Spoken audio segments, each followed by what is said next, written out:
O tipu te wai, ko ora te wai, ko te wai ora mure, rire, hoi pai marere. O tipu ka pihi, ka rite, ka rau, ka hua, ka toi, nui, toi roa, toi ora, toi matua ti hei, mauri ora. Eira kai aku nui, kai aku rahi, kai nā pūtani wha o te ture. Toi a mai o waka i tau o tāne ki nā wai kare o te whanganui a tara ki a ta tū mai nei ki te take o ahu mairangi. Tēnei au ka mihi, tēnei au ka mihi, tēnei au ka mihi. Tēnei au ka mihi ki ngā iwi o tēnei rohe te āti awa taraniki whānui. Nā ti toa tai atu ki a Ngāti Raukawa. E mihi ana, mihi ana, mihi ana. Eira whakatau maira, whakatau maira, whakatau maira. Whakatau maira e nā mana, whakatau maira e nā reo, whakatau maira e nā kārangatanga maha kai wāngi nui a koutou. Tēnei te reo pōwhiri o te whare wānanga. Nā tau ki muri, nā ko wiki tōre ko te whare wānanga o tūpoko i ka Māui. Engari tēnei rangi ara mai a te here na waka. Te here na waka te marae, te here na waka te wānanga. Hera nei te kupu, hera nei te whakaaro. Eira nau mai, hara mai, hara mai.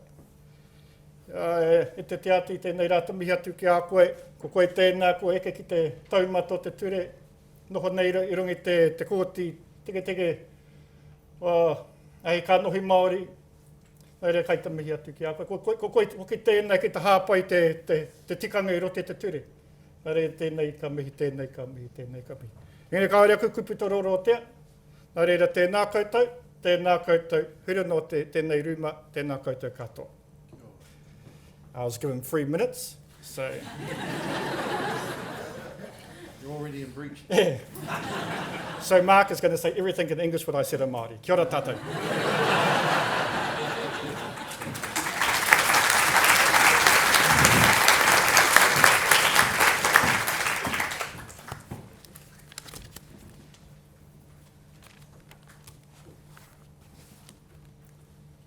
Hei te tini, hei te mano, e rau rangatira mā, tēnā koutou, tēnā koutou, tēnā koutou katoa. Talofa lava, malo alele, Nissan Bulavanaka, kia orana. Welcome.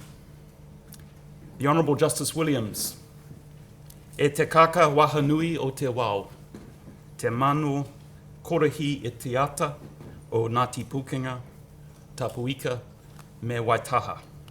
Nei rā te reo o mihi ki a koe. Mai te herenga waka. Mā o kupu e here ai ia tātou i tēnei pō, tēnā koe. Distinguished guests, colleagues and friends, welcome. Welcome to this, our Faculty of Law at Te Herenga Waka, Victoria University of Wellington. It is my pleasure to open proceedings this evening and to introduce the Honourable Justice Williams of the Supreme Court of New Zealand, Te Koti Mana Nui, who is delivering this year's Robin Cooke Lecture. I acknowledge all here, including all members of the judiciary in attendance, Chief Justice and others, esteemed members of our profession, our alumni community. My name is Mark Hickford, and it has been my privilege to serve as Pro Vice Chancellor and Dean of Law here at Victoria University of Wellington since May of 2015. This lecture is a notable occasion for all of us. Established in 2001 in honour of Lord Cooke of Thorndon, the lecture is an end-of-year flagship event for our diverse legal and university communities. I wish to make special mention, therefore, of the Cooke family, specifically the Honourable Justice Cooke, Dinah Marsh, Lara Cooke, Philip Cooke, and Alice Cooke, all of whom are present here this evening in this very theatre. Lady Cooke cannot be with us this evening, but I also wish to acknowledge her continuing support for this kaupapa. I wish to thank all those at the faculty, academics and professional staff, as well as members of the profession who participate in the teaching, events and seminars, and I wish to express thanks to all of our students, all of you who make this community of legal research and teaching such a success. For our standing, our reputation, we must thank the steadfast devotion and energy of the academic and professional members of our faculty, and the fine qualities of our students and alumni. I salute you all. There are a number here this evening who have passed the graduation stage earlier this year, and a number more will be passing in the coming week. Without their energy, their tireless efforts, their commitment to quality, the achievements of this faculty would not be possible. Each and every one of our academic staff and professional staff and our students care deeply for the contributions they make to this community. They are ambitious for this university, this city, and this nation. We have also handed out for you today the Vellum 2019, which I think details in ways that brief words cannot, the achievements of an entire year. And I encourage you to read it and take it with you. Justice Williams' lecture this evening is entitled Build a Bridge and Get Over It, the role of colonial dispossession in contemporary Indigenous offending and what we should do about it. I will endeavour to set out some context in the time allotted to me in the run sheet. I should note that some of you might not be aware that the current name of the organisation that includes the former Office of Treaty Settlements, Te Arawhiti, means the bridge, and so there is some important symbolism in the reference to a bridge, and of course the Honourable Kelvin Davis has acknowledged the role of the architectural metaphor of a bridge in terms of those moving, he hopes, increasingly to Te Ao Māori. It is fitting that the Cooke legacy is honoured this evening with such a topic.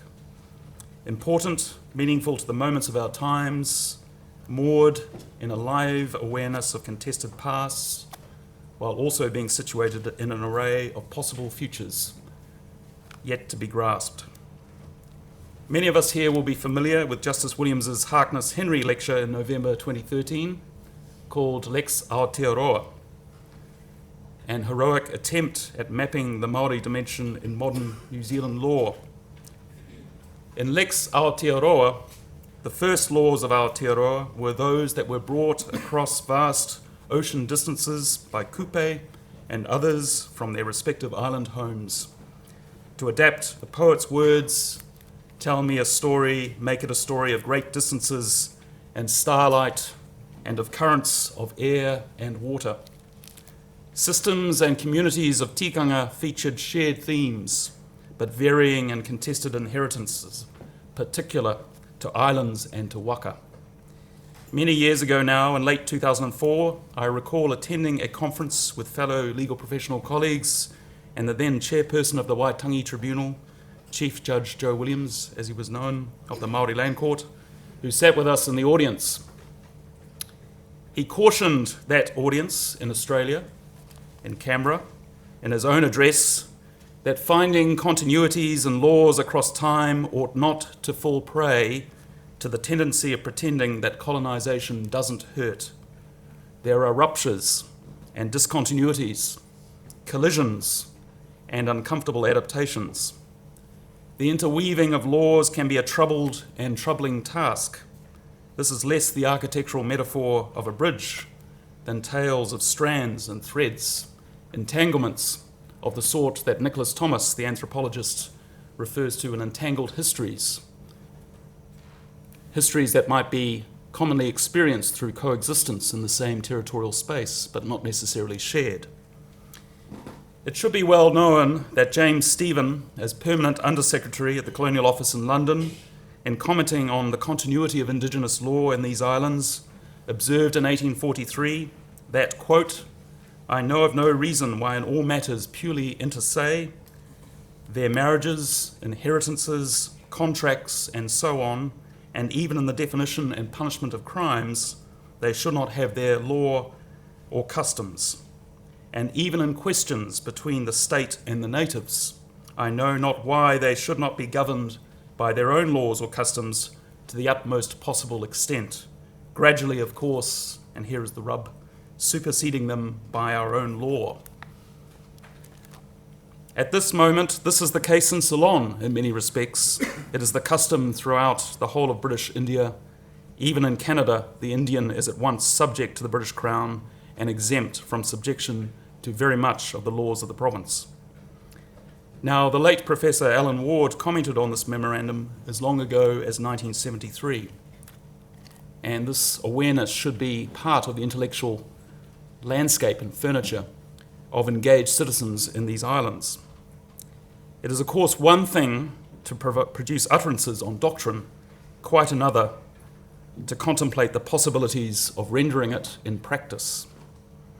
There are many critical aspects to that extract from James Stevens' memorandum.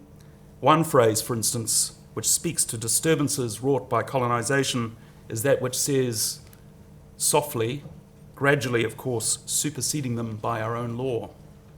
Herein lies a dynamic that Justice Williams identified in the tensions between the first laws of Aotearoa and the intrusive second laws that travelled with strangers from across the seas in their own vessels of sail and eventually vessels powered by fossil fuels, starting with coal. Justice Williams argues that the third law of Aotearoa emerged from the 1970s onwards, interweaving the first laws of its voyaging Indigenous communities and a so-called second law associated with a transoceanic empire. This third law is predicated on perpetuating the first laws, and in so perpetuating, it has come to change both the nature and the cultures of the second law. To segue to the themes that might be touched upon this evening, His Honour posed several questions in that 2013 lecture, including the following. As judges become better trained to address tikanga Māori, will they become agents of its change? Will the first law still be made on the marae, as it has been for a millennium, or in the courtroom? Will the first law evolve in the way that the common law did, from a system of local custom to a more positivist system of judge-made law? These are issues judges and the Māori communities will be working through over the next generation. As Lord Cooke himself recognised in his own Harkness Henry lecture published in 1994, the executive branch of government and the legislature will be active players too. Justice Williams is very alive to this. In closing, I wish each and every one of you the very best of blessings for the holiday season, and may the new year in 2020 bring you and your cherished ones every good fortune and success. I express my gratitude on behalf of the Faculty of Law for your ongoing invaluable support. And I now ask that you welcome Justice Williams to the podium. Thank you.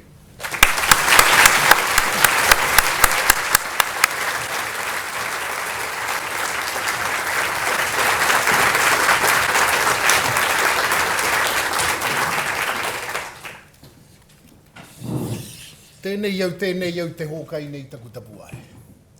Ko te hōkai nuku, ko te hōkai rangi, ko te hōkai a tō tupuna tāne nui ārangi. Piki te ai ki ngā rangi tū hāhā ki te hio o manono. I roko hina aturā koe o te matua kore ana kei riru huai ko ngā kete o te wānanga. Ko te kete tuauri, ko te kete tuātea, ko te kete arunui. Ka tiri a ka paupau a ki papatua nuku kia puta teira tāta ki te whaia o te ao mārama turu ofiti whakamaua kia tīna. Haumi e hui e. Tai e. Hau no paura, kua ngaro kā kē rā nei koe kā rau e mōhio, engari mihi mai whakatau mai. He manu kē kua rere. Mark, mihi mai whakatau mai. Koutou rā. Mihi mai whakatau mai, mauria mai ngā mate, kei runga kei a tātou e pīkau nei.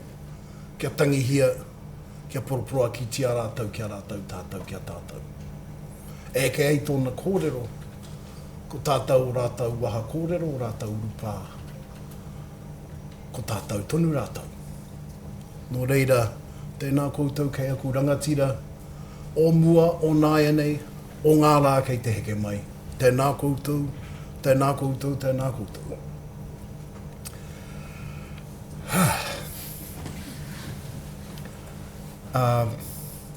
It's hard to know where to start with identifying the people that I really should identify. But since she's my boss, I'd better start with the Chief Justice. It's career-enhancing boss. Learned judges, teachers of mine that I now sitting in the audience, now see sitting in the audience, getting lectured at by me. That's a turnaround. former members of the Waitangi Tribunal, Sir Doug Kidd, and so many others, faces from my past and my present. Thank you all. Oh, and Judge Wong, I really wanted to acknowledge your presence. Yes, that's you.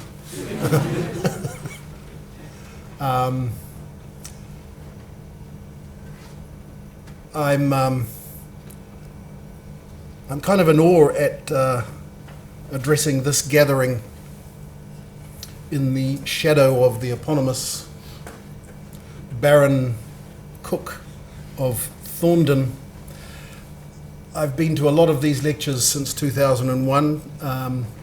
You have been, or audiences like you have been, addressed by some of the great legal minds on the planet. And now you have Mrs. Williams's little boy Joe. I thought to myself last night while I was working on the lecture that I should be exhilarated by this, but I'm not. This is terrifying.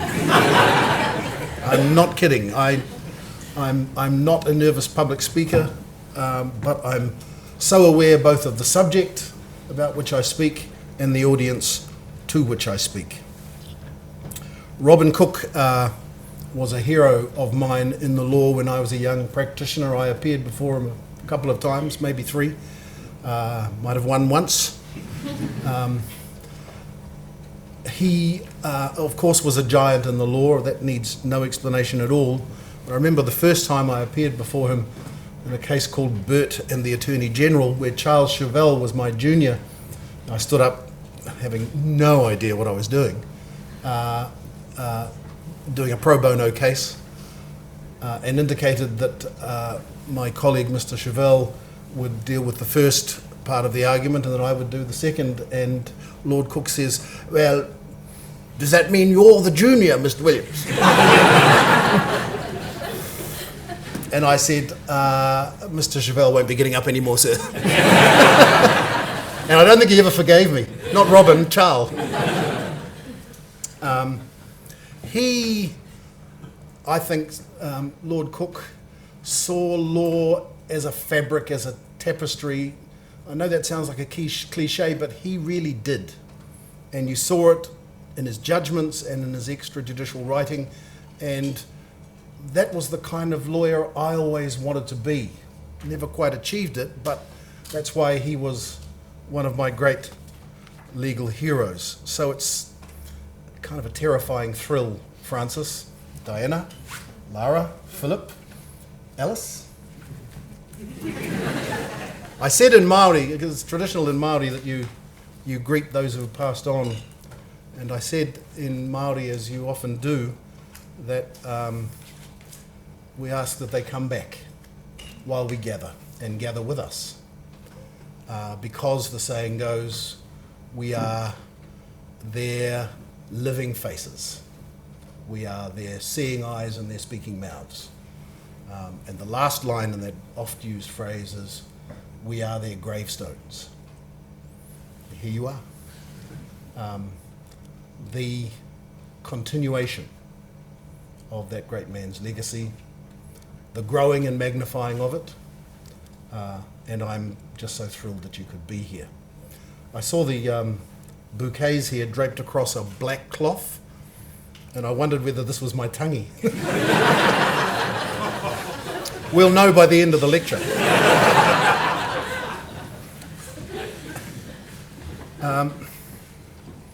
I want to start with a story. The story has been anonymized, and I've changed some of the facts so that the subject of the story can't be traced. You'll see why by the end of the lecture, I hope. But it's an important story, and it kind of frames the issues I want to discuss. Dawn lived in a provincial East Coast town at the time of her offending. She was 19. She belongs to a criminogenic whānau. That is, many members of her whānau, including herself, have close relationships with a local gang chapter. A member of Dawn's whānau was owed a few $100s. She and Dawn and other members of the whānau visited the debtor, also a female. They stood over her, beat her, and demanded repayment of the debt. One of the attackers, not Dawn, struck the debtor on the face with an implement. The debtor suffered contusions to her face and arms, but was not permanently harmed. Dawn wasn't the principal attacker. Her role was secondary, and although it was not proved she inflicted the injury the subject of the charge, there's no doubt that she participated in the assault. After the assailants departed, the police were called. The victim knew them, and they were arrested and charged in short order. They pleaded not guilty. It was nearly a year before trial. In the meantime, Dawn became pregnant.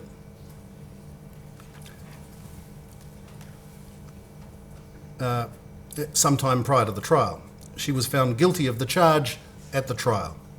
She subsequently gave birth to a healthy baby who was a few months old when Dawn was sentenced.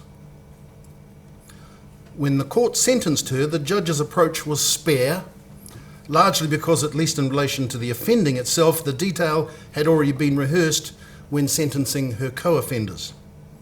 The sentencing notes cover the necessary ground in a level of detail consistent with current sentencing practice.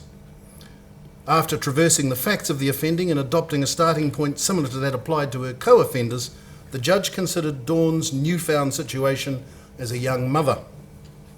The defence argued the arrival of the baby made a difference. Dawn was now committed to turning her life around. The baby was doing well and had bonded with Dawn. The judge took the view that having a young baby was not a sufficiently exceptional circumstance to warrant any alternative to imprisonment, or indeed any discount on the term of imprisonment. In fact, the prosecutor noted, hers was a plea commonly made by postnatal offenders and routinely rejected by the courts. She was sentenced to 3 years imprisonment, and she handed the baby over at court. I want to excavate her story, not because it has special or distinctive elements, but because it is quite unremarkable. A story picked at random, literally picked at random, as everyday offending of its kind by an everyday offender of her kind. It accurately portrays the way we sentence Māori, indeed all offenders. But first, let me give you a brief tour of the system. I'm aware that many of you will not be criminal lawyers. The Sentencing Act was intended to be a comprehensive and rather more holistic approach to the business of crime and punishment than had been the position prior to 2002. For present purposes, it's sufficient for me to note the introduction for the first time of guidance in terms of the purposes and principles of sentencing. Sections 7, 8 and 9 have been the subject of extensive comment by appellate courts over the last 17 years, and I don't intend to rehearse any of that. Rather, I want to focus on the broad contour of these provisions because that is what's more important to this lecture. Section 7 relates to the purposes of sentencing. It speaks of accountability, responsibility, denunciation, deterrence, both specific and general, protection, rehabilitation, and reintegration. It's not to be implied from the terms of the provision that any particular purpose, Parliament says, is more important than any other. Section 8 provides the principles for sentencing. Account must be taken of the gravity of the offending, the offender's culpability, of the need for consistency in sentencing, of the victim impact, of the offender's own circumstances, including where this might make the punishment more severe for them, the personal, family, whānau and community and cultural background of the offender, and the result of any restorative justice process. The most serious cases of any offence, Parliament makes very clear, or emphatically so, must receive the maximum penalty unless the circumstances of the offender suggest that should not be the position. But sentencers must also impose the least restrictive outcome appropriate to the circumstances and in light of the sentencing hierarchy in the Act. Section 9, this tour is going to be over shortly, Section 9 then does the heavy lifting in the actual day-to-day business of sentencing. It identifies mandatory, aggravating and mitigating factors. Aggravating factors include violence, use of a weapon, home invasion, whether the offence occurred in breach of bail or parole, family violence, cruelty, level of harm. You get the general gist of it. Mandatory mitigating factors include age-related vulnerability, either very young or very old, guilty plea, the victim's conduct, the offender's level of involvement, diminished intellectual capacity, remorse. You get the vibe of it. While the Section 9 factors are mandatory, they're not exhaustive. The court's free to take account of other factors not listed. The reform of sentencing in New Zealand has been a much ploughed field in recent times. The government has developed a safe and effective justice policy initiative, generally referred to as Hāpai Te Oranga Tangata. Within that, a high-level ministerial advisory committee called Te Uepu has produced 2 volumes of work, He Waka Roimata and Tūruki Tūruki. There's been Te Korowai Ture a Whānau in relation to the work of the Family Court, and an Oranga Tamariki review is underway. I mention those because these are feeder systems into the Sentencing Act, there's no doubt about that. The Department of Corrections has also completed a statutory reset, which it calls Hōkairangi. The fact that each review has chosen a title in the Māori language is wonderfully laudable, but it speaks volumes about the primary subject matter of criminal justice and care and protection in this country. I have no wish to rehearse the findings of these inquiries or to point out where I think they might have gotten it wrong. That's beyond both my constitutional role and my expertise. But if I can bring anything to the discussion, it's a particular perspective.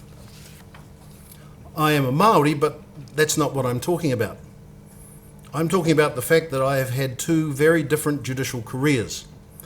The first was in judging the process of tribal and therefore Māori reconstruction in the Waitangi Tribunal and the Māori Land Court. The Waitangi Tribunal in particular required me to fix my gaze on our colonial past. The purpose of my work in those jurisdictions was always to make a positive contribution to tribal development. In one way or another, the governing statutes required me to take that approach. I cannot say I always achieved it, but I can say I always tried to. My second judicial career, I'm still in. That is my work as a judge in the mainstream courts, and particularly when exercising criminal jurisdiction at both trial and appellate level. Here my focus has been on ensuring the defendant receives a fair trial according to law, and if convicted, a just sentence.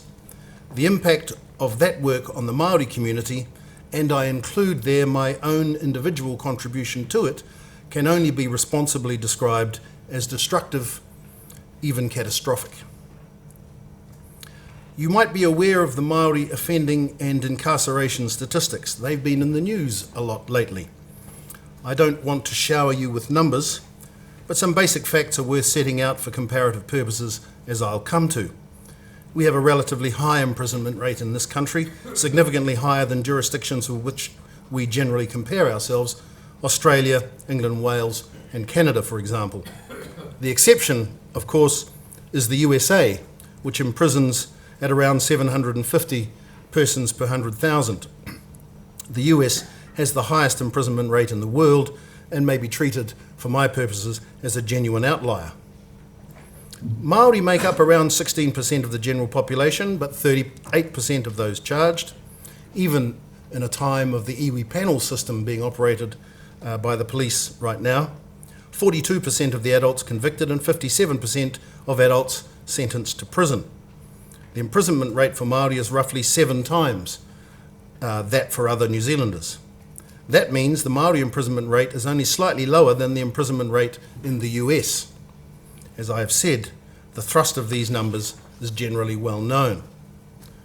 Similarly, nearly 70% of children subject to care and protection orders in New Zealand are Māori. That too, given recent events, is also well known. Perhaps you will also know that this incarceration asymmetry is repeated for Indigenous people in Australia, Canada, and the US, and for African Americans in the US. The incarceration rate for Indigenous adults in Canada is 9 times higher than that for the general population. In Canada, as in Australia, the phenomenon is regional. The Canadian West, particularly Saskatchewan and Manitoba, have very, very high Indigenous incarceration rates. In Manitoba, for example, Indigenous offenders comprise around 75% of the prison population. In Australia, the Indigenous incarceration rate is 13 times higher than the general rate, that is 2% of the national population, but 27% of the prison population. For Indigenous women in Australia, I thought I'd put this down simply because it's so frightening, the multiplier is 21.2 times. In the US, it's difficult to find countrywide numbers for Indigenous offending and incarceration. I presume that's partly because native nations themselves exercise criminal jurisdiction and may not contribute to national statistics. In addition, it's not clear whether these statistics are gathered uniformly. It's certainly the case that in states with relatively high Native American populations, Alaska, North and South Dakota, Montana, Arizona, and New Mexico, the Indigenous incarceration rates far exceed averages for those states. Interestingly, I found it interesting anyway, in the state of Alaska, where the Indigenous proportion of the population is roughly the same as that in New Zealand, and where, like New Zealand, there's no system of separate native criminal jurisdiction, Indigenous offending and incarceration rates are identical to those for Māori in New Zealand. African Americans comprise 34% of the, and I'm quoting this because that's the phrase used, correctional population in the US in 2014, 2.3 million out of 6.8 million. The African American incarceration rate is therefore 5 times the rate for white Americans. But the imprisonment rate per 100,000 for African Americans is 2,336 per 100,000, roughly the equivalent for Indigenous Australians and more than 3 times the rate for Māori men. Sorry about these numbers, but I want to make a point. What do these populations have in common? Why is it they appear to repeat the same basic profile with variations in degree, but not kind? Psychiatrists, psychologists, sociologists, and anthropologists say repeatedly in learned texts and journal articles that the common characteristic of these populations is that they have all suffered from the effects of unresolved historical trauma. Whether it begins with the mortality associated with first contact with European populations, followed quickly by dispossession from place and autonomy in the case of Indigenous inhabitants, or dispossession of self and autonomy in the case of transported slave populations, physical and social scientists seem to accept that historical trauma can continue long after the traumatic events themselves have abated. Why is that? Why can't they just build a bridge and get over it? After all, it's nearly 180 years since the treaty, and 120 since the close of the century in which Māori lost their estates and their autonomy, either at the end of a gun barrel or, more likely, of a checkbook. Even if we accept, and the treaty settlement process demonstrates we do as a country, that terrible things happened to Māori in the second half of the 19th century, that was 6 generations ago. Surely the Māori community has collectively and individually had enough time to pick itself up by its bootstraps and make a decent go of it. Hasn't the system, the government, education, social welfare and the Office of Treaty Settlements done enough yet? Is there really still a good reason for Māori criminality to remain such a stubbornly heavy burden on the taxpayer and the national conscience? I want to have a go at answering these questions, both at a systems level and for Dawn. Like Dr. Paul Farm, who tried to explain why Haiti, a country in which he practiced medicine, was and remains a victim of what he describes as structural violence, I want to provide an analysis without undue romanticism. Like him, I want to focus on the material here and now as well as the historical, to give what I hope is an honest account of who wins, who loses, and what weapons are used, to use Dr. Farmer's terminology. This is my safeguard against the romantic illusions of those who, like us, are usually shielded from the sharp edge of structural violence.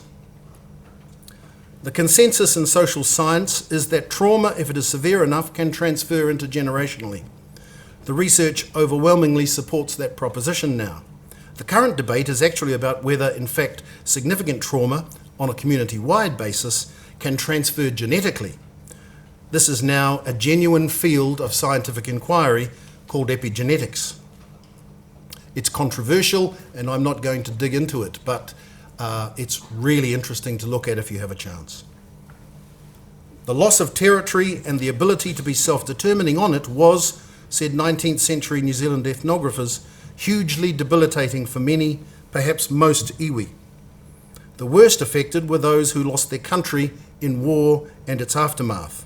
But in the end, whether the land was lost in war, in earlier Crown purchases at a 50th its resale value, or by the individualisation mechanism of the later Native Land Court, the result, in substance, was always the same. By the 1880s, the Māori population had fallen from the 100 to 150,000 of Cooke's estimate, accuracy aside, to around 40,000, also accuracy aside. This was the human equivalent of the loss of the land. It led Featherston to opine later in the 19th century that the role of the settler government was to smooth the dying pillow of the native race. Once powerful leaders in the Māori world quickly lost both legal and cultural sway over their communities. They were humiliated and their people made landless, transformed in half a generation into wage labourers with no capital base. Those were the immediate economic consequences of this colonisation process. The psychological consequences, in addition to the emotional impact of extreme community mortality, were co-pervasive. Here I might list the psychological effects of the loss of a secure frame within which to belong and thrive in a kin-based community attached to a defined territory. I might mention racist exclusion from the economic opportunities of settler society that had deposed that frame. I might also mention the internalisation of that racism to self and to one's own community. And the dawning realisation, finally, that Māori as individuals and as communities could never be other than second class in the new order. It must be remembered that within the space of less than a lifetime, Māori communities bore witness to utterly profound change affecting the whole of their lives. The almost complete removal of the great forests and their replacement with pasture. The draining of the vast coastal wetlands and their replacement with pasture. The construction of the urban settler beachheads and the great harbours and river basins, and the replacement of the old gathering and cultivation economy in the traditional resource complexes with the new trading economy supplying food, materials, and eventually land to the settlers. Overlaid on this was the gradual overturning of mana Māori by settler authority. The first phase of this revolution occurred in the areas of early active engagement, the Tāmaki Isthmus, Hawke's Bay, Wairarapa and Wellington, and the bulk of the South Island, not to forget the Taitokero, where engagement was early until there was a rebellion. It's still going as far as I can tell. The process then continued into the complete or partial rebel strongholds, the East Coast, Bay of Plenty, Taupo, Hauraki, Waikato, Taranaki, Whanganui and Horowhenua. And after they fell, the last holdouts were the King Country and the Urewera, whose autonomy was not effectively breached until the close of the 19th century.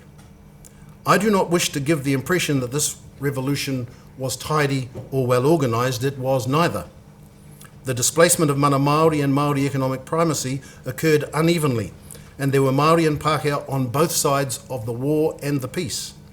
A few chiefs did rather well out of colonisation, often at the expense of their communities, and with the assistance, I might say, of colonial judges. But they were a small minority. The ambiguous experiences of the Scots aristocracy 100 years earlier might be called to mind as an analogue. There can be no doubt that the physical, economic and cultural effects of that phase in the history of the Māori community were passed on to the first generation of the 20th century. The sudden rise of the second generation of religious leaders such as Ruakēnana and Tahupōtiki Wiremu attested to the extreme vulnerability of poor Māori communities. And I'm going to list the places where the Ratana Church in particular was and remains strong. The Taitokero, the north, Kaipara, Hauraki, Tauranga, Urewera, Taranaki, Whanganui, Horowhenua, Wairarapa, Canterbury and Otago. But this time also saw the rise of the Young Māori Party, as many of you will know, of Ngata, of Pōmare and of Bak Te Rangihiroa, who together with great leaders such as Te Puea signalled the rebirth of resilience through new rangatira-led strategies of accommodation and cooperation.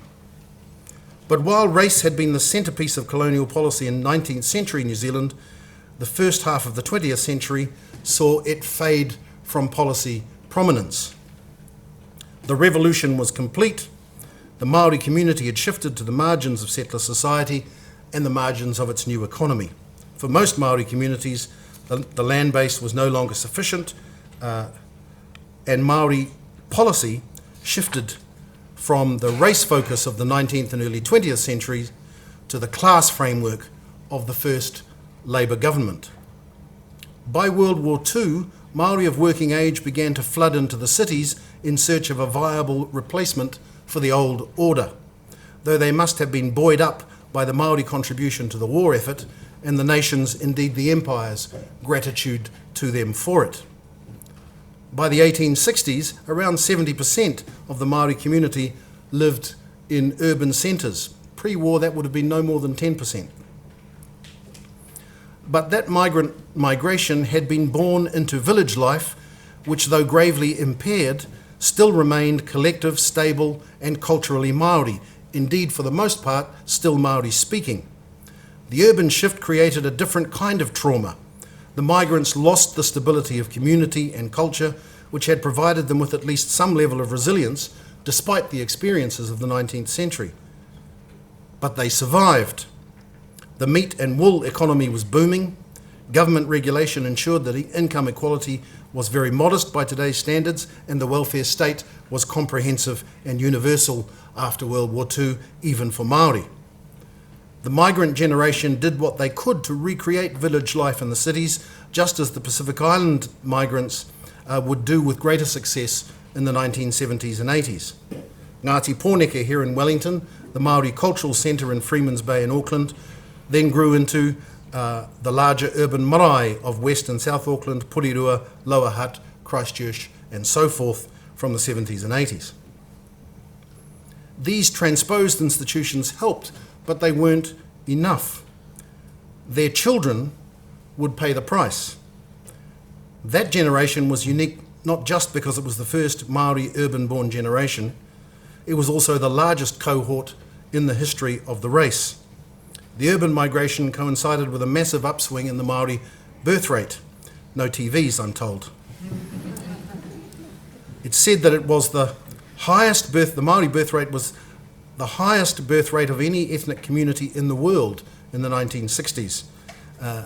I don't know whether it's true, but I've heard that several times from several sources and I haven't had time to check. The members of this city-born generation had no community, at least not in the old way. They were integrated into cities where they were, for the first time, a visible and self-conscious minority. Official government policy was that the Māori community should assimilate into the mainstream. Although they could retain, if they wished, the more benign symbols of their identity, it was in the Māori interest to shed their traditional values and lifestyles. The future, the government assured them, would be English-speaking, and traditional obligations to community would serve only to stop the most talented Māori from getting ahead by acquiring and holding wealth. Many village-born Māori parents drank the Kool-Aid, as they say, and accepted the Pākehā orthodoxy, feeling they had no choice but to accept their own cultural obsolescence. The result was catastrophic: the rise of an unprecedentedly large generation of brown, Anglophone, culturally lost teenagers, particularly the boys. The statistics tell their own story. Department of Social Welfare boys' homes, then Borstals, and then adult prisons began to fill up with Māori. In the 1970s, when half of the Māori population was under 15, actually half of the Māori population under 15, which tells you something about the birth rate, 1 in 14 Māori boys under 15, that is 7% of that half of the Māori population, was removed from their families and placed in these social welfare-run boys' homes. Almost all of them graduated to adult prisons in due course. In fact, of the males in that generation, it's my generation, 40% of them, 40% of my generation, would have served a prison or corrections administered sentence before turning 35. Some are still in the system today. As the inimitable Len Cooke, no relation, keeps reminding me, each generation has its own story, separate from but connected to what has gone before.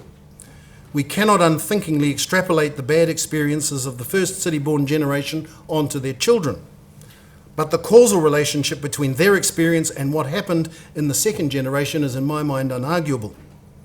My generation of prisoners, my age group, had children too.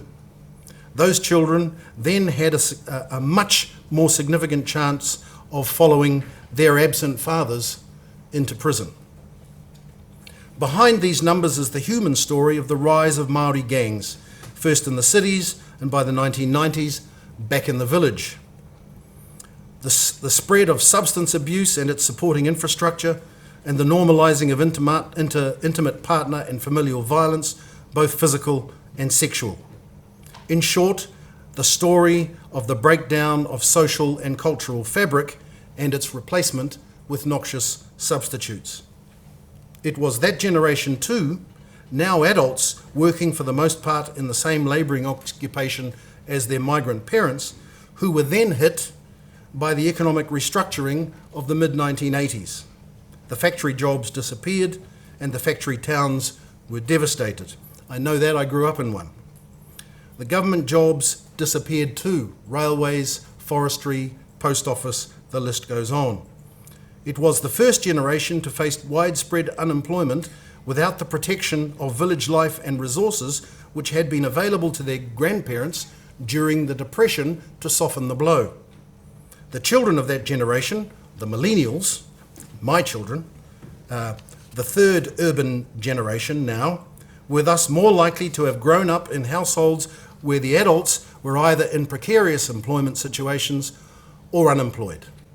Poverty and welfare dependency became entrenched and intergenerational. It would be wrong to say, though, that it was all doom and gloom. This was the Kohanga generation, the first to have received government-sponsored early childhood education in Te Reo Māori. This was also the generation that filled universities, wānanga and kura kaupapa, and it witnessed the bringing to fruition of treaty settlements. Ironically, the elders who staffed the kohanga, kura and wānanga were often the factory, railway or forestry workers who had lost their jobs in the 80s but suddenly found their formerly irrelevant te reo and tikanga expertise had some value. And by that decade, race, and specifically indigeneity, had pushed the old class-based approach aside to become once again the focus of government policy. This was the decade of devolution to iwi as part of the retreat of the state, of treaty settlements, of the Māori language revival, of the iwi invasion of the processes of environmental regulation, and of course of tino rangatiratanga. And let's not forget the Springbok tour. What then was the criminal justice system's response to this backstory, if any? It was in those reforming 1980s that the predecessor of Section 27 of the Sentencing Act, we'll talk a bit more about that later, was enacted. It was Section 16 of the Criminal Justice Amendment Act 1985. It required the court to hear from those who wished to speak for the offender about their background. It was an attempt to create a pathway for the offender's community into the sentencing process. Although it did not refer to Māori, in the House the responsible Minister of Social Welfare, the Honourable Michael Cullen, frankly admitted that it was designed to address the disproportionate Māori imprisonment rate. By today's standards, the numbers looked rather benign. Māori were a mere 40% of the prison muster then. As many commentators and judges have noted, this section was dormant for the last 30 years. The only exception was the Matariki Court established in Kaikohe by Chief Judge Johnson and Judge Jim Rota in the early part of the century, still going. So the potential of this track was there, but the infrastructure was absent. So, let me talk about the response of sentencing courts by beginning with the way in which the Court of Appeal responded 6 years ago to an argument that the appellant, Mr. Mika, should get a 10% discount because of the social deprivation he suffered as a Māori.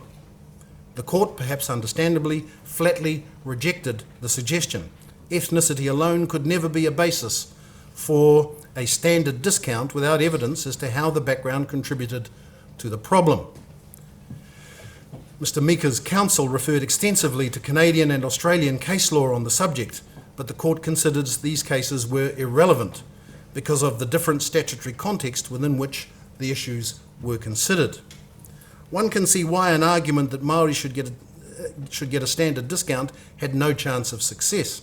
As the court noted, Mr. Mika should have utilised Section 27 to contextualise his argument, and he did not. In his defence, no one did in those days. In my experience, judicial attitudes to the materiality of culture and background to sentencing fall somewhere on a spectrum between 2 points.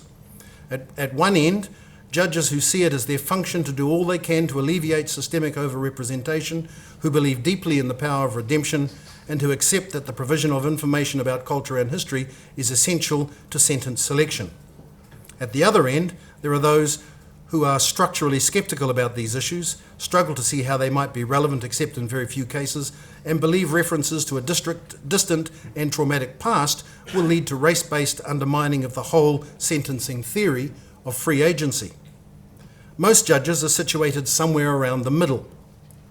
They understand instinctively that the courts should be more responsive to Indigenous circumstances and are open to doing what they can. But they are cautious about going too far and leaving the system open to being abused and manipulated by offenders. They want a better understanding of the linkages between history and the present. In short, judges probably replicate the same spectrum of views that are held by other middle-class New Zealanders, though they have the advantage or disadvantage of legal expertise.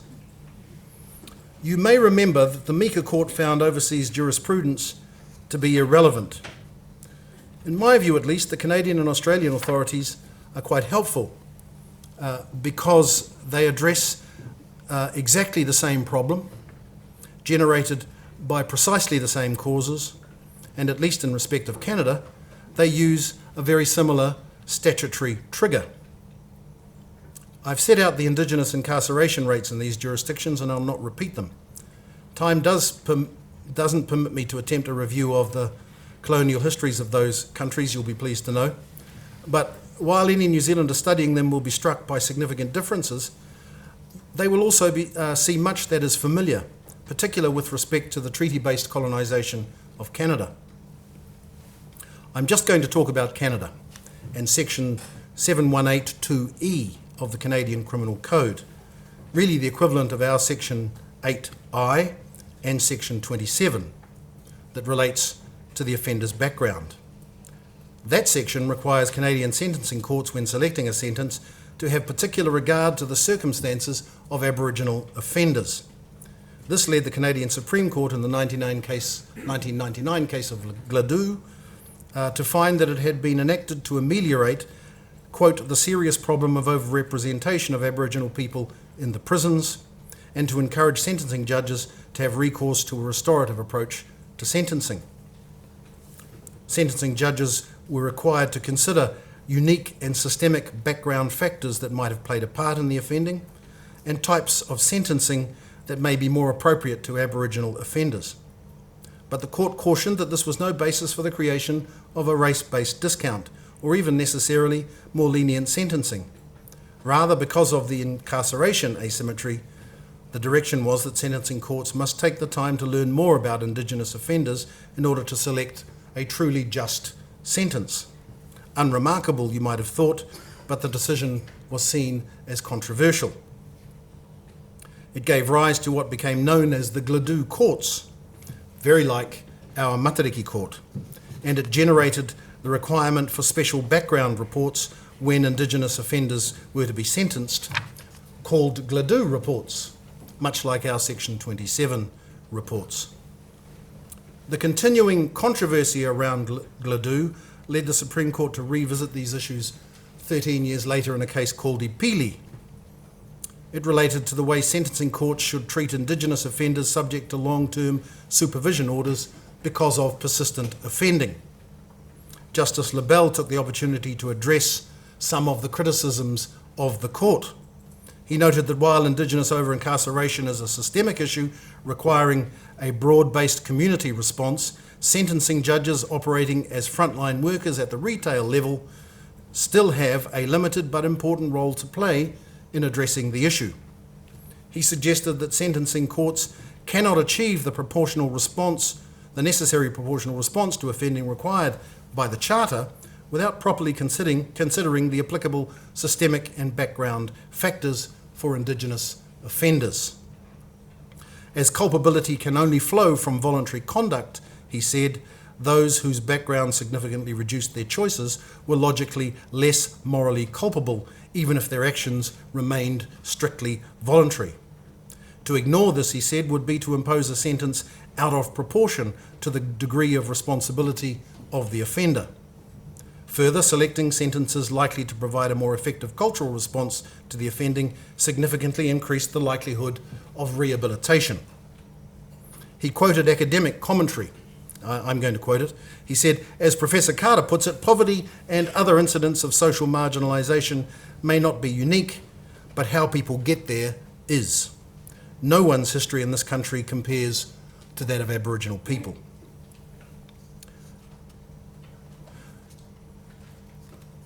I've just discovered I'm not far enough through my lecture. I'll skip a couple of pages.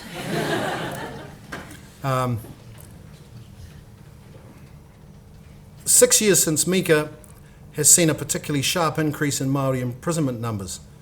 It's no coincidence that over this period sentencing judges have been more active in requesting information about the cultural and whānau backgrounds of Māori offenders.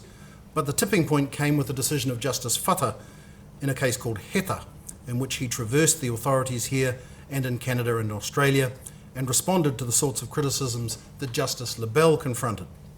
Heta produced, I suggest, a significant change in sentencing practice, really by the sheer power of its reasoning.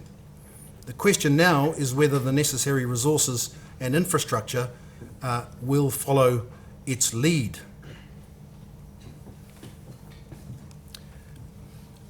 Heta has not been universally embraced, and I want just to refer to one case because it is, I think, a thoughtful articulation of the other point of view. This is the sentencing of a Mr. Carr in response to a cultural report tendered for his sentencing. Justice Downs said, in any event, discounts in this context require care. Correlation and causation are not synonymous. Many people with disadvantaged backgrounds do not commit criminal offences, let alone very serious ones like this. And many law-abiding people remain so despite difficult lives. Excessive discounts in this context risk undermining the criminal law's precepts of human agency and choice. This is not to deny the importance of upbringing or circumstance, it is to maintain perspective.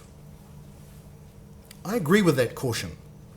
Trauma in a person's living or more distant past does not guarantee the person will become an offender. That kind of deterministic approach is flawed, in fact, and more importantly, dispossesses the person of their own agency. It is in a sense dehumanizing to reduce a person to victimhood and nothing more. In Māori terms, it denies their mana. But agency does not come in a single invariable quantum. It can be fettered or it can be unfettered or highly fettered without entirely losing its character. This is the area within which the current debate is played out. Let me take you back to the post-colonial first-generation urban wage labourer whom I referred to earlier. His parents moved to the city because they had no land and they needed work. They had no land because it was acquired from their parents for a sum that was insufficient to establish a viable alternative capital base. It was sufficient only to fund consumption in the absence of other income. Once proceeds were exhausted, the family was broke. The low prices were the result of the market taint of Māori land status. The fragmented nature of individualised, undivided Māori interests, and the fact that Māori land was completely unbankable, indeed still is. The alternative of collectivisation also faced significant obstacles that were usually, for most communities, insuperable.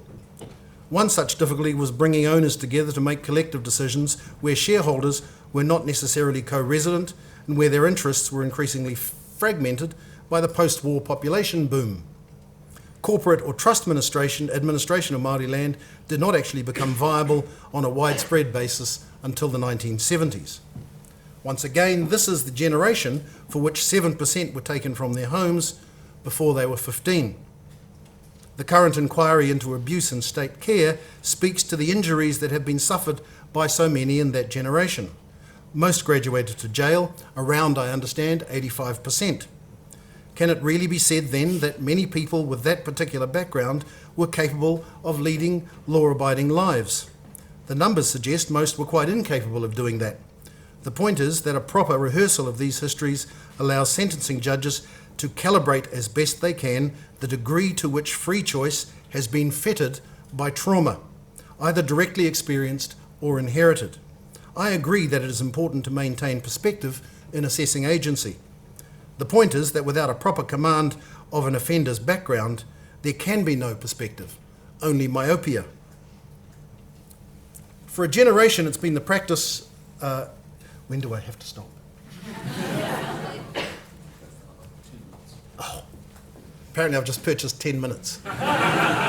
So if you need to leave, I'll be really upset. For a generation, it's been the practice in New Zealand to facilitate sentencing consistency through guideline judgments of the Court of Appeal. Te Rewi in 1999 in relation to cannabis cultivation and supply, Mako in 2000 in relation to robbery, Taueki in 2005 in relation to serious violent offending, and AM in 2010 in relation to sexual offending. Since 2006, Whatu applied to methamphetamine offending but has recently been superseded by the new guideline judgment in Jung. The shift in attitudes across those 20 years is really instructive. Setting aside Jung for the moment, none of the guideline judgments refers to systemic deprivation. The drug cases suggest personal circumstances will not be significant factors, and Taueki acknowledges that mental illness may be relevant, but says it's a double-edged sword. In light of these cases, the recent judgment in Jung represents a sea change in sentencing because it focuses so much on background, particularly given the subject matter on addiction in that case.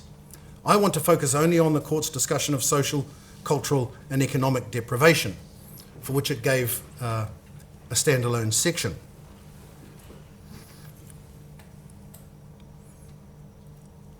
The first 4 of the court's 5 points under this heading bear repeating, bear with me. First, the court said ingrained and systemic poverty resulting from loss of land, language and culture, rangatiratanga, mana and dignity are matters relevant to choice and moral culpability where they are shown to be causally linked to the offending. Causation in this context will require careful thought, I suggest. Secondly, experience teaches us that culture aids rehabilitation, and the courts should use the inquisitorial powers available to it under Section 25 of the Act to encourage rehabilitative outcomes, the court said. Thirdly, Section 27 should be the means by which relevant information gets before the court. Fourthly, like the Appeal Court, the Jung Court was careful to remind us that Sections 25 and 27 are available to all New Zealanders, irrespective of their ethnicity. In my view, this decision is likely to provide significant guidance not just to counsel in individual cases, but to those seeking to renovate the architecture of the sentencing process itself. It has not gone unnoticed that the court couched its discussion of the sentencing of Māori offenders in terms of mana and rangatiratanga, as well as land, language and culture. I see the court's deployment of these terms as evidence of a willingness to try at least to reach across the divide and place itself within te ao Māori. The significance of this cannot be overstated. The court was no doubt assisted by the fact that it had the foresight to seek submissions from Te Hungarongoia Māori o Aotearoa, which is the Māori Law Society, and Te Rōpurata o Aotearoa, the Māori Doctors Association. The Māori voice was literally in the courtroom when the decisions were being considered. To incorporate deep Māori ideas like mana and rangatiratanga into sentencing discourse is to begin to normalise Māori ways of thinking and being. At that point, te ao Māori ceases to be other. In this sense, Jung may be seen as the early scaffolding of a bridge. The system, even in our small country, is big and diverse enough to speak with two mouths. From one mouth, it heralds a new day through healing the past, treaty-based reconstruction, and a newfound partnership between iwi and the Crown. That mouth speaks quite genuinely with hope and optimism. The Māori world has responded, for the most part, enthusiastically to this message over the last 30 years. The other mouth speaks of destruction on an unprecedentedly industrial scale, using the powerful rhetoric of the Sentencing Act and the words of admonishment employed by its judges. Neither voice has the space or inclination to listen to what the other is saying. They need a bridge, one that empowers the reconstructed communities of the post-settlement era to engage fully and productively with the forces that simultaneously remove their children and incarcerate their youth and their men and women. For a generation, the Crown has built bridges between itself and iwi through treaty settlements. They are, I must say, wonderful structures. But for some reason, those bridges are not connected to the place where the strong arm of the Crown most affects Māori people on a daily basis, the courts and the criminal justice system. A couple of years ago, a new justice agency was established called Te Arawhiti, literally the path for crossing over, the Māori term for a bridge. Its job is to maintain active working partnerships between iwi and the Crown and to ensure the Crown complies with its treaty obligations. Te Arawhiti needs to build some bridge extensions, some clip-ons maybe. Thank you, David.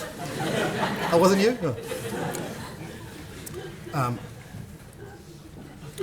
A Section 27 bridge between iwi and sentencing judges. And let us not forget the victims of Māori offending. Nearly half of them are, of course, Māori. A bridge must also welcome and accommodate them. In fact, almost all Māori offenders are also victims too. So in the context of te ao Māori, the binary of victim and perpetrator really doesn't make a lot of sense. And iwi must build bridges to their own people, including their most vulnerable citizens, those engaged with oranga tamariki and or the criminal courts.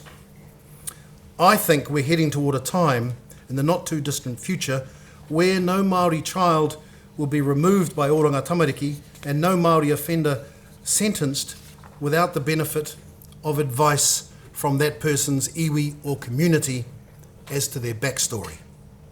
The story alone will sometimes be sufficient to mitigate a sentence or prevent a removal.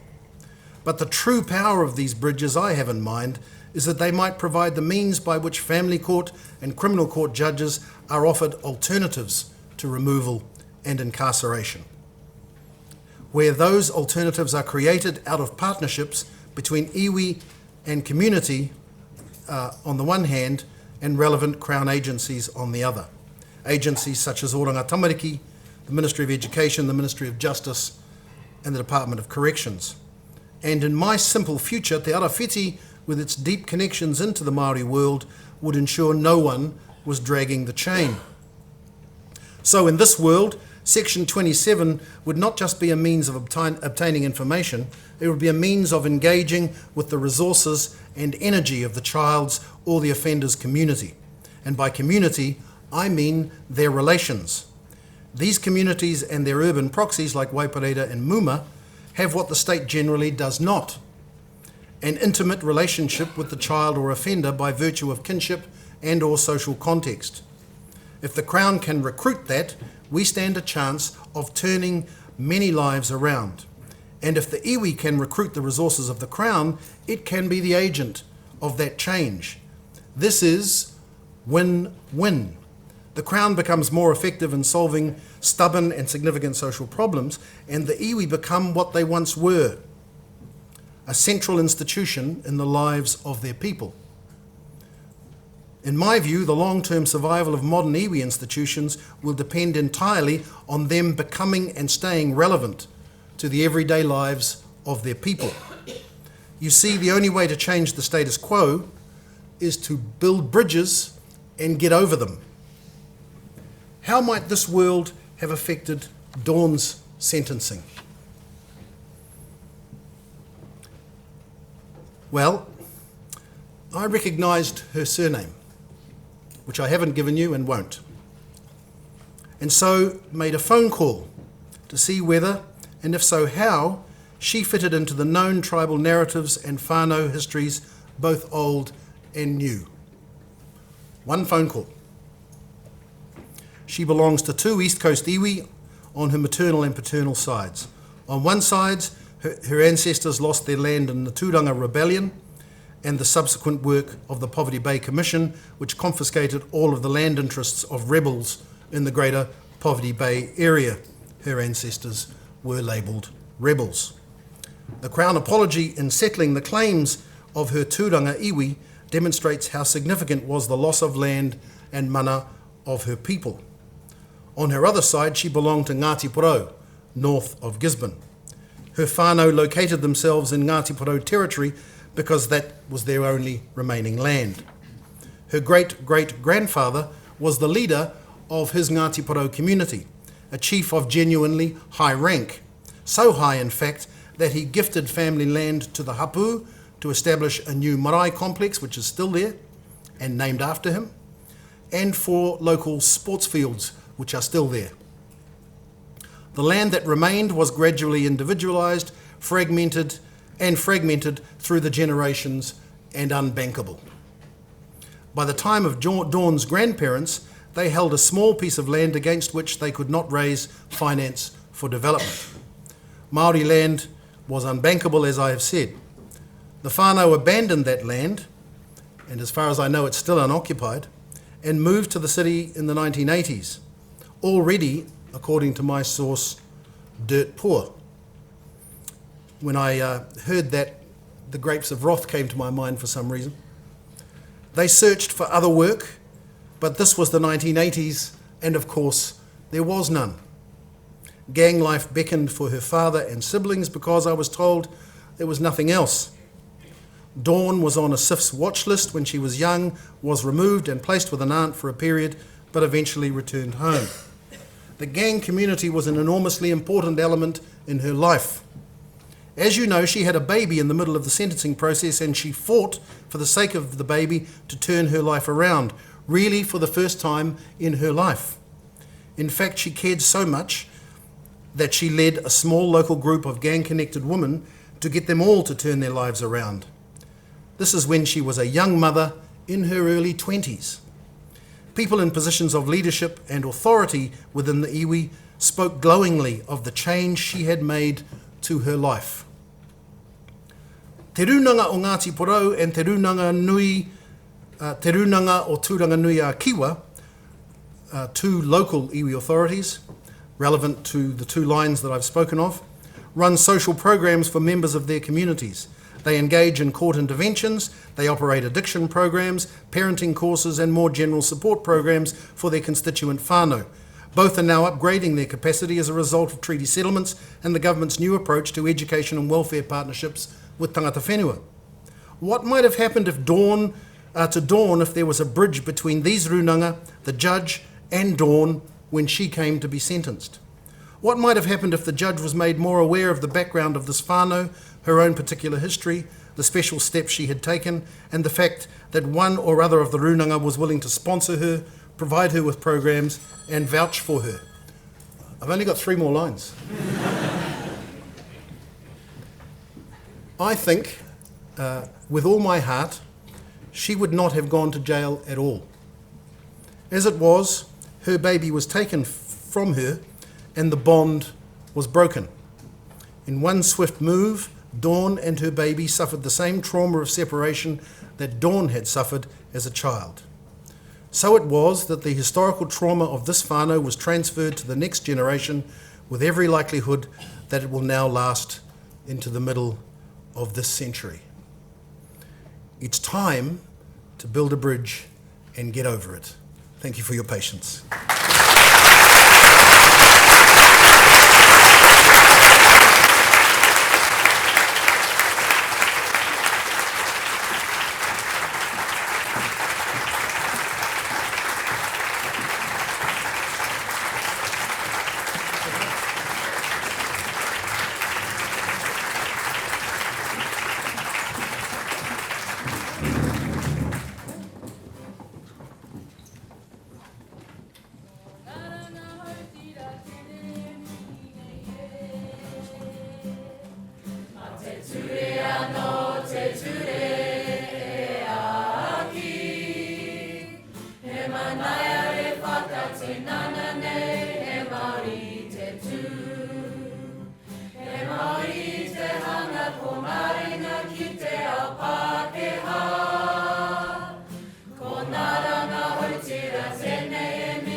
Now I know why the room's full. It's the choir. Kia ora koutou.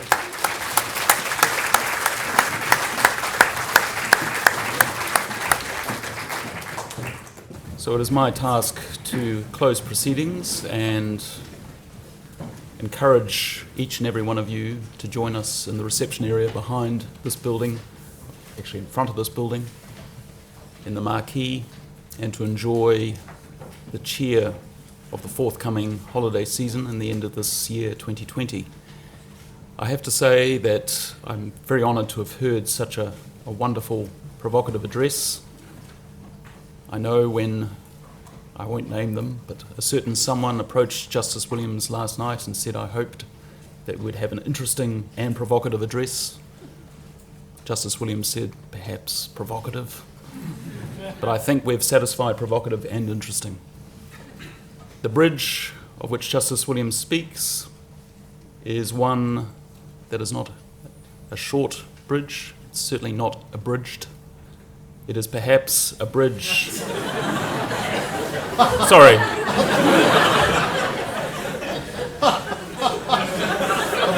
bridge. It just came to me in a moment of inspiration. But we spoke of currents of air and water in great distances, guided by starlight. And of course, the bridge of which Justice Williams is speaking requires much patience, forbearance. It occasionally requires people to carry balls of thread with them, which seems quite fitting with the language of tangle and entanglement, and also the concept of strands interweaving in terms of a third law of Aotearoa. And sometimes you have to unbundle those strings and find your way. So I now welcome each and every one of you to join us in a moment of cheer outside. But before we do that, I've also been asked to encourage each and every one of you to stand, e tū, to sing Tu Tere Mai Ngā Iwi, and to honour the Cooke legacy and also the wonderful moment we've shared here this evening. So thank you very much.